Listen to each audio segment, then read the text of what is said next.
الله والحمد لله إن الحمد لله نحمده ونستعينه ونستغفره ونستهديه ونعوذ بالله من شرور أنفسنا وسيئات أعمالنا من يهده الله فهو المهتدي ومن يضلل فلن تجد له وليا مرشدا وأشهد أن لا إله إلا الله وحده لا شريك له وأشهد أن سيدنا وحبيبنا وعظيمنا محمد بن عبد الله اللهم صل وسلم وبارك على محمد وعلى آل محمد كما صليت وسلمت وباركت على إبراهيم وعلى آل إبراهيم في العالمين إنك حميد مجيد رب اشرح لي صدري ويسر لي أمري واحلل عقدة من لساني يفقهوا قولي سبحانك لا علم لنا إلا ما علمتنا إنك أنت العليم الحكيم اللهم علمنا ما ينفعنا وانفعنا بما علمتنا وزدنا علما إن الله وملائكته يصلون على النبي يا أيها الذين آمنوا صلوا عليه وسلموا تسليما إخواني أخواتي أيها المؤمنون مرحبا بكم السلام عليكم ورحمة الله تعالى وبركاته.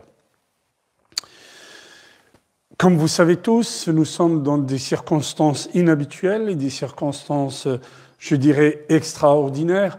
Donc nous n'avons pas la possibilité de faire le Jumu'ah. Est-ce qu'on peut faire le Jumu'ah ou on ne peut pas? Il y a plusieurs avis de fuqaha, de jurisconsultes, qui disent que le Jumu'ah, il faut un minimum de jama'a, un minimum de personnes. Donc il y a certaines écoles juridiques qui disent qu'il faut une quarantaine de personnes pour pouvoir faire une Jumu'ah. D'autres écoles, comme les Malikites par exemple, disent qu'il faudra une douzaine de personnes pour pouvoir faire le Jumu'ah. L'Ahnaf, Abu Hanifa, l'école des Hanafites, dit que 3 personnes suffisent pour faire le Jumu'ah. Tout ça, ce sont des divergences de savants et on peut prendre n'importe quel avis, on peut prendre un avis qui est valable, qui a ses arguments et on peut établir le Jumu'ah. Il y a d'autres savants qui disent les cadres de la mosquée, par exemple les gens qui gèrent la mosquée, est-ce qu'ils ont le droit de faire le Jumu'ah tout en étant juste entre eux? Oui, la condition, s'ils sont 3 ou 5 ou 12, la condition c'est que la mosquée reste ouverte et que les gens peuvent accéder à la mosquée. Or, aujourd'hui, on ne peut pas accéder à la mosquée vu les conditions particulières dans lesquelles nous vivons et que cette épreuve par laquelle on passe, le gouvernement a interdit tout rassemblement et qui nous préconise le confinement chez soi et qu'on doit être confiné chez soi. Donc, ce rappel, Inch'Allah, qu'on fait en direct de la mosquée, mais sans fidèles, malheureusement. Donc ça nous amène à réfléchir sur notre situation. Nous passons par une situation très difficile, effectivement. Est-ce que c'est une épreuve? Est-ce que c'est un châtiment de Dieu? Est-ce que c'est quoi? Qu'est-ce qu'on peut dire de cette épreuve par laquelle nous passons? Aïcha radiyallahu anha a posé la question au prophète sallallahu alayhi wa sallam. Rawa al-Bukhari raconte dans son livre, dans son recueil de hadith, il dit que Aïcha a dit, j'ai posé la question au prophète, ya Rasulallah, an at-ta'oun.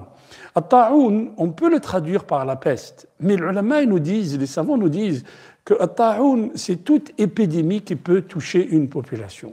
An at-ta'oun. قال هو بلاء وله عذاب يرسله الله. C'est un châtiment, c'est une épreuve qu'Allah subhanahu wa ta'ala, il envoie sur un peuple. C'est un châtiment ou une épreuve qu'Allah subhanahu wa ta'ala envoie sur un peuple dans lequel les turpitudes, le fasad, la perte de valeur se sont répandues. Et le prophète il continue son récit en disant que si un croyant, un musulman, est atteint par ça, ou il vit cette situation-là, il patiente et il demande à Allah subhanahu wa ta'ala de l'aider dans cette épreuve. Il patiente surtout, et s'il est atteint par cette maladie, et s'il meurt par cette maladie, Allah subhanahu wa ta'ala yaktubu lahu ajra shahid. And Allah subhanahu wa ta'ala, il est considéré comme un martyr. Donc, bien sûr, certaines personnes, j'ai eu beaucoup de discussions avec des musulmans et des non-musulmans sur cette épreuve. Il y en a un qui me dit, c'est ballot, les musulmans sont touchés aussi par le virus. Bien sûr. Qui a dit que le musulman ne meurt pas? Qui a dit que le musulman ne tombe pas malade? Qui a dit que le musulman ne sera pas touché par le virus? Personne. Personne. La différence est dans le concept que nous avons de la vie et de la vie après la mort. Le concept que nous avons de la mort. Avoir une peur bleue de la mort, c'est pas le concept d'un croyant. Man ahabba liqa Allah, ahabba Allahu liqa'ah. Le prophète, il dit, cette parole, il dit, celui qui aime la rencontre de Dieu, Dieu aimera sa rencontre. Et Aïcha lui dit, akhawfan min al-maut ya Rasulallah. Est-ce que c'est une peur de la mort?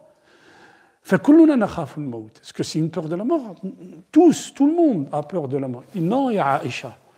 Quelqu'un qui a fait que des bonnes œuvres, qui a fait Ulaïka lahumul amn. Allah subhanahu wa ta'ala, c'est ce qu'il dit. Ceux-là, ils ont la sûreté. La sûreté, c'est pas as-salama, c'est pas l'amn. Qu'est-ce que ça veut dire? Ça veut dire qu'être serein en soi, quand tu as fait ce qu'Allah subhanahu wa ta'ala t'a demandé, quand tu t'es éloigné de ce qu'Allah subhanahu wa ta'ala il n'aime pas, tu es serein. Tu es sain dans ton cœur et tu es serein et tu attends la rencontre de Dieu. Pourquoi? Parce que tu attends ta récompense. Or, si on n'a pas fait ça, on a peur du jour de l'examen. Et c'est ce qu'on remarque aujourd'hui. Nous sommes devant une situation qui est, je dirais, c'est quelque chose qu'on n'a jamais vécu auparavant, qui est inédite. C'est pour la première fois qu'on vit dans un confinement, pour la première fois où le monde entier se confine chez soi. C'est incroyable. Allah subhanahu wa ta'ala yursilu ilayna al-ayat. Allah subhanahu wa ta'ala nous envoie ces signes. Si on ne voit pas, parce que pareil, on a eu une discussion qui était, mais alors âpre, avec des gens qui nous disent non, vous n'avez pas le droit de dire que. Mais si on ne voit pas la main de Dieu dans des événements comme celui-là, quand est-ce qu'on pourra la voir? Quand est-ce qu'on pourra voir la main de Dieu? Quand est-ce qu'on voit la main de Dieu si on ne voit pas que si on est touché par une épidémie, si on est touché par une épreuve, ce n'est pas la main de Dieu? Quand est-ce? Quand est-ce Allah subhanahu wa ta'ala? Alors, celui qui dit que Dieu n'existe pas, celui qui dit la nature a un pouvoir, celui qui dit aujourd'hui, ce tyran qui est monté sur ses chevaux et qui nous dit que rien de tout ça n'existe, qu'est-ce qui s'est passé? Il a peur pour lui-même. Il rencontre personne sans lui serrer la main. Il ne sort pas de chez lui. C'est normal. Chacun a peur pour soi. Bon. Alors, de tout ça, qu'est-ce qu'on en tire? Je voulais faire ce live, ayyuhal ikhwa wa al-akhawat, pour tirer les leçons de cette épreuve. Allah subhanahu wa ta'ala nous fait passer par une épreuve. Et on voit bien que cette épreuve nous montre beaucoup de choses. Nous montre d'abord le côté positif de l'être humain, c'est cette solidarité qui existe entre les humains. Masha'Allah, alhamdulillah. Quelle que soit la croyance de la personne, on voit une solidarité envers les gens qui sont atteints, envers les gens qui sont vulnérables. Mais en même temps, on voit qu'il y a des gens qui profitent de la misère, qui profitent de l'épreuve pour essayer de gagner de l'argent sur la maladie. Il y a des gens qui volent des masques à l'hôpital. Hajib, Allah al-Azim, hajib. Qu'est-ce qu'elle nous apprend, cette épreuve? Elle nous apprend plusieurs choses. Notre rapport au temps, notre rapport à la famille, notre rapport à nos enfants, notre rapport à nos épouses et nos époux. Elle nous apprend aussi notre rapport à la mosquée, notre rapport à Dieu, notre rapport au cosmos. C'est incroyable. Notre rapport à la consommation, notre rapport aux autres, notre rapport à la consommation. Avez-vous vu que les étalages sont vides dans les supermarchés? Chacun pour soi. Nafsi, nafsi. Alors, si on pense à nafsi, nafsi, on fait un confinement et puis les gens ramassent le maximum pour stocker le maximum chez soi. Qu'est-ce que ça va être quand Allah subhanahu wa ta'ala nous dit يوم ترونها تذهل كل مرضعة عما أرضعت وتضع كل ذات حمل حملها وترى الناس سكارى وما هم بسكارى ولكن عذاب الله عظيم. Allah subhanahu wa ta'ala nous dit le jour où vous la verrez, le jour de l'heure. D'ailleurs, il y a des gens qui disent est-ce que c'est l'heure? Allahu a'lam. Est-ce que c'est l'heure? C'est Allah qui sait. Est-ce que Ashrat Sa'a sont là? Oui. Mais est-ce que c'est l'heure? Allahu a'lam. Ar-Rasul sallallahu alayhi wa sallam, le prophète, quand il lui a posé la question, Mata Sa'a, quand est-ce que ça viendra l'heure? Il a dit, celui qui pose la question n'est pas plus savant que celui à qui on la pose. Donc, ça, mada adatta laha. Allah subhanahu wa ta'ala nous envoie une épreuve. Qu'est-ce que j'ai fait de mon temps? Qu'est-ce que j'ai fait de ma vie? Pourquoi j'ai tellement peur de rencontrer le Seigneur? Pourquoi j'ai tellement peur de tomber malade? Alors, quel est notre rapport au temps? On est à la maison, est-ce qu'on a organisé notre temps comme Allah subhanahu wa ta'ala nous l'a demandé? Combien de fois on a dit, ayyuhal ikhwa, que le temps de prière est lié au cosmos? est lié à quelque chose qui est un secret, fi alim al-ghaib, qui est un secret dans le monde de l'invisible. Quand Allah subhanahu wa ta'ala nous dit « Levez-vous à 5 heures du matin pour faire la prière », c'est toutes les créatures qui sont convoquées pour être devant Allah subhanahu wa ta'ala. Quel est notre rapport à ce temps? Quel est notre rapport à ce temps où on passe notre temps à courir pour essayer de gagner quelque chose qu'Allah subhanahu wa ta'ala nous a dit? C'est quelque chose que je vous ai assuré. Le rizq, Allah subhanahu wa ta'ala l'a assuré. Et qu'à côté, Allah subhanahu wa ta'ala nous donne des injonctions. Hein, adorez-moi, priez-moi, et qu'on délaisse tout ça.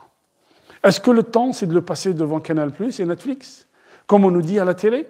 Est-ce que c'est ça le temps? Est-ce que c'est pas Allah subhanahu wa ta'ala nous a donné une partie, une vie pour que on soit rétribué dans l'au-delà? Cette vie ici-bas, comme on a dit un jour, notre rapport au temps, les matheux connaissent bien ça, 1 sur plus l'infini égale 0. Le 1 ou le x sur plus l'infini. Le x, c'est le temps qu'on passe ici sur Terre. Ce x, 60, 50, 80, 120 ans qu'on passe sur Terre. Sur plus l'infini, l'éternité chez Allah. Alors notre rapport, c'est celui-là. L'éternité chez Allah subhanahu wa ta'ala. Chez Allah, bien sûr, il y a des gens qui ne croient pas. Il y a des gens qui nous disent, vous êtes des demeurés, vous croyez en l'au-delà. Chacun travaille ou œuvre selon sa façon d'être, sa façon de vivre, sa façon de croire. Tu ne crois pas? Il n'y a aucun problème. Nous, on met la pression sur personne. Allah subhanahu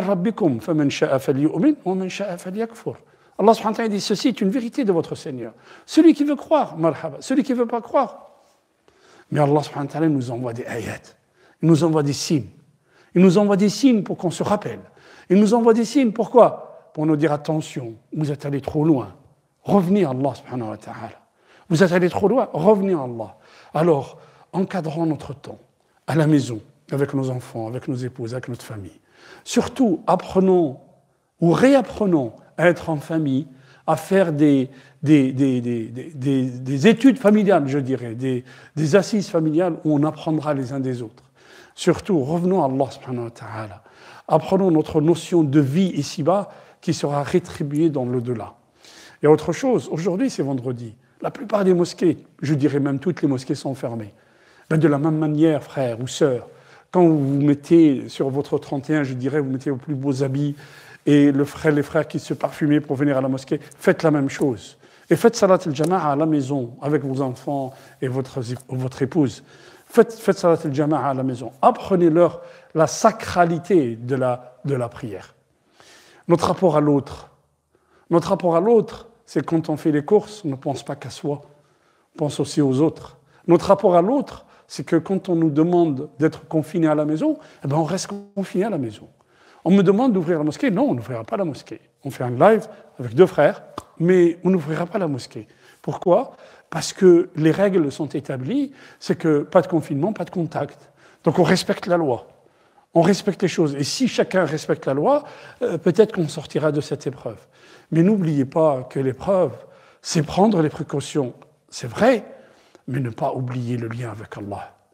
Ne pas oublier le lien avec Allah. Sayyidina Yunus, quand il s'est retrouvé dans 3 ténèbres, ténèbres de la nuit, les ténèbres des profondeurs de la mer et les ténèbres de l'estomac du grand poisson. Alors je ne sais pas si c'est une baleine ou si c'est... Qu'est-ce qu'il a fait? La ilaha illa anta subhanaka inni kuntu min adh-dhalimin. Il a fait des du'a, il a invoqué Allah en évoquant sa transcendance. C'est ce qu'a fait Sayyidina Yunus. Et vous savez, le shaitan, il est venu à Sayyidina Ayyub. Ayyub, il a vécu 18 ans dans l'épreuve, 18 ans dans la maladie. Tout le monde, il était en quarantaine, personne ne l'approchait, même sa femme l'a quitté. Shaitan, il vient le voir, il lui dit, si Allah il t'aimait, il ne t'aurait pas éprouvé comme ça. Il lui dit, Allah subhanahu wa ta'ala m'a donné tellement de choses avec lesquelles je suis content d'être son serviteur. Si tu connaissais ça, si tu savais ça, tu serais jaloux de moi. Tu serais jaloux, toi, Iblis, tu serais jaloux de moi. Alors, en tant que croyants, ayons confiance en Allah subhanahu wa ta'ala. Ayons confiance que nul tyran sur terre, nulle puissance sur terre n'est au-dessus de la puissance d'Allah subhanahu wa ta'ala. Que celui qui a fait descendre cette épreuve peut la lever par nos invocations. Alors on invoque Allah subhanahu wa ta'ala pour nous, pour nos enfants, pour notre communauté, pour notre peuple, pour notre pays. On invoque Allah subhanahu wa ta'ala qu'il lève cette épreuve sur nous. Mais surtout, que cette épreuve nous sert de leçon. Je disais aussi que le rapport au temps, le rapport aux autres. Savez-vous que ce matin, j'ai reçu un mail de Gaza. Un frère qui nous dit qu'il y a 50 masques pour 2 millions de personnes à Gaza. Nous sommes confinés chez nous, effectivement, oui. Mais on ne reçoit pas des bombes sur la tête, alhamdulillah, on dirait. Alors pensons aux gens qui reçoivent des bombes sur la tête, qui sont en Syrie, qui n'ont rien à manger, qui sont dans le froid, qui sont en Syrie, qui sont à Gaza, qui sont en Irak, et qui sont partout dans le monde, auxquels ils n'ont pas accès aux premières, je dirais, aux biens de première nécessité, comme nous avons accès. Pensons à ces gens-là. Est-ce que l'épreuve, ce n'est pas celle-là? Est-ce que l'épreuve, ce n'est pas notre rapport à l'autre? On a dit notre rapport au temps, notre rapport à l'autre, notre rapport à la nourriture. Pourquoi devrions-nous avoir des stocks de nourriture à la maison? Quelle est cette façon où on pense qu'on a tout dominé? On pense que nous avons dominé, entre guillemets, la nature. Or, Allah subhanahu wa ta'ala dit, liez-vous à moi. Soyez liés à Allah subhanahu wa ta'ala et ne craignez rien du tout. Dernière chose, notre rapport à la mosquée. Wallah, j'ai vu des vidéos où le muaddin, quand il appelle à la prière, il pleure. On devrait se poser la question, nous, en tant que musulmans, en tant que croyants. Aujourd'hui, Allah subhanahu wa ta'ala ne nous permet pas de faire la prière en groupe. Et Wallah, moi je connais des frères qui me disent, j'ai un sentiment d'inachevé quand je fais la prière à la maison. Alors, doit-on se poser la question, est-ce que Allah subhanahu wa ta'ala nous a privés de sa mosquée parce qu'on n'est pas à la hauteur? Vous avez vu, Allah subhanahu wa ta'ala nous prive de l'haram al-sharif. Il nous prive de l'haram, c'est-à-dire la grande mosquée qu'Allah subhanahu wa ta'ala a choisie pour lui-même. Et les gens ne peuvent pas y aller aujourd'hui. Quand Allah subhanahu wa ta'ala nous prive de ses meilleurs endroits sur terre, c'est-à-dire la mosquée, ou la mosquée al-haram, il est où le problème? Est-ce qu'on ne devrait pas se poser la question? Est-ce qu'on est vraiment à la hauteur? Allah subhanahu wa ta'ala salama. Mais ظهر الفساد في البر والبحر بما كسبت أيدي الناس. Allah subhanahu wa ta'ala, il a envoyé al-jarada wal-qummal wal-dhafadi'a wal-dama ayatin mufassalat. Allah, il a envoyé les criquets, les poux, les grenouilles, le sang, des signes détaillés. Pour qui? Des signes détaillés pour les gens, les Ali Fir'aoun, pour les gens de Pharaon. Pourquoi? C'était des tyrans. Ils pensaient qu'ils étaient à la place d'Allah subhanahu wa ta'ala. Faites attention, frère, faites attention. Il faut qu'on fasse attention. Pourquoi? Nul n'est au-dessus d'Allah subhanahu wa ta'ala. Et tous ceux qui nous disaient, non, aujourd'hui, ils sont dans leurs petites chaussures. نسأل الله سبحانه وتعالى السلامة. نسأل الله سبحانه وتعالى العفو والعافية والمعافاة في ديننا ودنيانا وأهلينا ومالنا وأرزاقنا يا رب العالمين. اللهم ارفع عنا هذا البلاء. اللهم ارفع عنا هذا البلاء. اللهم ارفع عنا هذا البلاء. اللهم اهدنا فيمن هديت وعافنا فيمن عافيت وتولنا فيمن توليت وبارك لنا فيما أعطيت وقنا شر ما قضيت إنك تقضي ولا يقضى عليك إنه لا يذل من وليت ولا يعز من عاديت تباركت ربنا وتعاليت يا ذا الجلال والإكرام. اللهم احفظنا واحفظ أبناءنا واحفظ آباءنا واحفظ أمهاتنا واحفظ مجتمعنا واحفظ شعبنا واحفظ بلادنا يا رب العالمين وكل بلاد المسلمين يا رب العالمين يا الله يا الله يا ذا الجلال والإكرام. اللهم لا تعذبنا بما فعل السفهاء منا. اللهم لا تعذبنا بما فعل السفهاء منا. اللهم ارفع البلاء عن العالم يا رب العالمين. اللهم اهدنا واهد بنا واجعلنا سبيل المهتدى. سبحانك اللهم وبحمدك نشهد أن لا إله إلا أنت نستغفرك ونتوب إليك. سبحان ربك رب العزة عما يصفون وسلام على المرسلين والحمد لله رب العالمين وآخر دعوانا أن الحمد لله رب العالمين. بارك الله فيكم على الحضور. Et je vous donnerai d'autres rendez-vous, Inch'Allah, soit en live, soit sur Internet.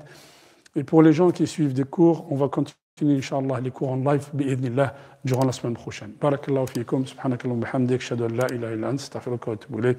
لا إله إلا الله وحده لا شريك له له الملك وله الحمد يحيي ويميت بيده الخير على كل شيء قدير. السلام عليكم ورحمة الله تعالى وبركاته.